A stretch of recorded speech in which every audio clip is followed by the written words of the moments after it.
láti bọ́ wọn. Kí ni bíbọ́ wọn? Láti fẹ́ wọn, láti tọ́jú wọn, láti gbà wọ́n ní ìmọ̀ràn tó tọ́, láti ṣe àmójútó tàbí ṣe ìtọ́jú tí ó péye ní àyíká àti àyídà rẹ̀. Iṣẹ́ aya rere tí í ṣe ìyá rere ni èyí. Strength feeds many and her kindness shapes her generation.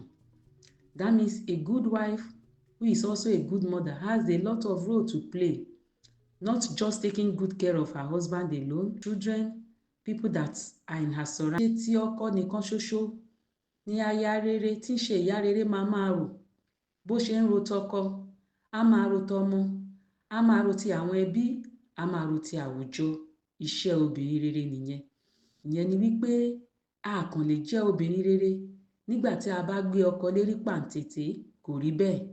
A gbúdọ̀ fẹ́ ọkọ, a gbúdọ̀ fẹ́ ọmọ, a gbúdọ̀ fẹ́ ẹbí, a gbúdọ̀ fẹ́ ará, a gbúdọ̀ fẹ́ àwùjọ. Iṣẹ́ takuntakun tí obìnrin rere tí ó ń ṣe nìyí. Iṣẹ́ tó lágbára tí ìyá rere tí ó ń ṣe nìyí. Tí a bá wá wò lé àwùjọ, àwa rí i pé ní ìgbà mìíràn obìnrin rere ó jẹ́ kòṣeémánìí, ìyá rere ó jẹ́ kòṣeémánìí.